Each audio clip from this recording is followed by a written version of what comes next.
Do you consider yourself leaders? I want to hear.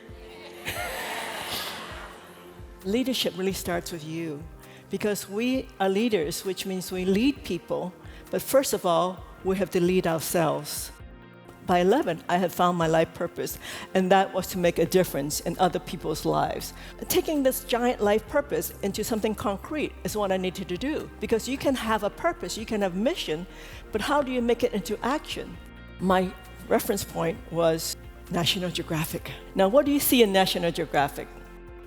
A lot of people who look like they're not doing so well in Africa.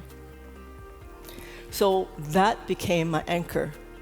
I was going to help people in Africa. I was going to teach them how to feed themselves and run their countries. So I had a life purpose, and I concretized it into action by using my reference points. So you have your reference point, what is it, and how is that going to help you anchor and make your life purpose into reality? Because your life purpose is the north point of your personal compass. It helps you to navigate to your goals. In each organization, like for example in Aveda, we worked with the Amazon native populations to grow back the indigenous plants so that we who use hair care, skin care, can have natural materials, and they have a livelihood that depends on what they really know. A lot of times we think of peace as something abstract, but it really comes in every day in what we do. In business is a good place to start because that really empowers our economy. So first, the good news. In 2019, we had the highest number ever of women CEOs in the Fortune 500.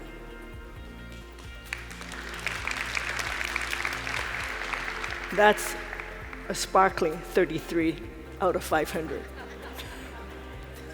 But if we compare to the year before, when there's only 24, that seems like a significant increase. But if you looked at the year before that, it was 32. So we haven't really made that much progress, but we are making some progress. But let's look at it another way. If you looked at how many women CEOs there are in the Fortune 500 compared to the number of men CEOs who are named John, it's almost the same number.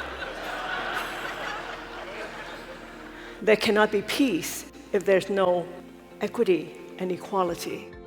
Maybe there's lip service to saying, oh, we need to hire more diversity, we need to hire more women, but there's no consequence if you don't. And there's no mentorship when you do hire diversity. There's no way, no formal track to help them through the ranks, through a very foreign territory to many of these people. We've heard a lot about glass ceilings. We all say, we can't get across, there's this thing blocking us from going. But I'd like to talk more about glass walls.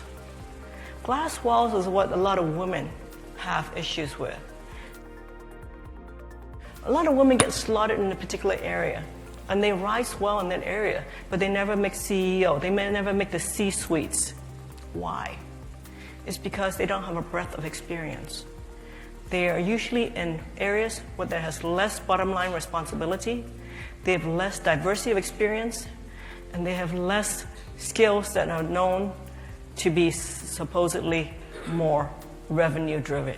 So sometimes we don't get up over the perceived glass ceiling because we haven't gone past the glass walls. A labor standard for apparel workers. How that came about is I looked at my work and my purpose, which is to make a positive difference, make people healthier and happier. And I know about the apparel workers and having the issue. So I brought it up into my company, and being president is helpful because people listen to you. But I shared it with my group. My CFO was absolutely against it. My production people were against it. My merchandising people were against it. My marketing people were against it. My sales people were absolutely against it. They said, how can you change the pricing? How can you demand these things? It'll make us uncompetitive. It'll make us slower. Our quality will suffer. And we're going to lose out in the marketplace. Our goods are going to be more expensive. They're going to be late, and you name it. So again, being president, you get some privileges. Like you get to make a decision. But we always want to make decisions collaboratively. We don't want to make a decision based on my opinion. So how do you bring something about which is a challenge for some of your people? Because it's not just about me changing the world. I need to have my team.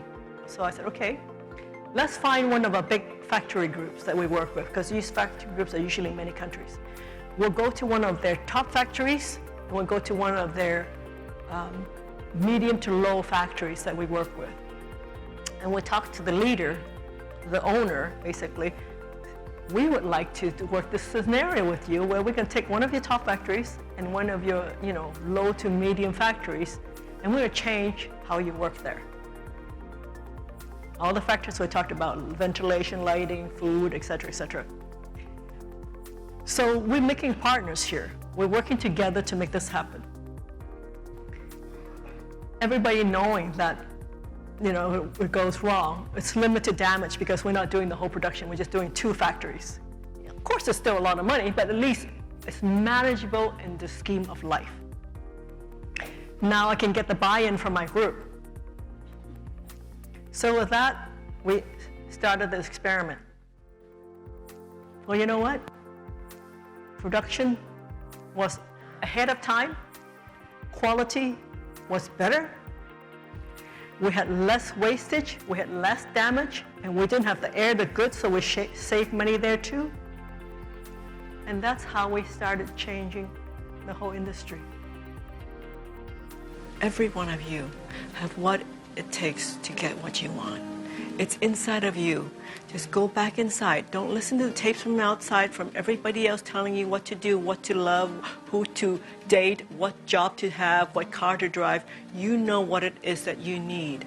Go back to your inner wisdom. Listen to your voice, the voice that has been silenced by all this outside tapes. When you get back to that point, find out what is your compass point, and from there, you will live the life that you are born to live.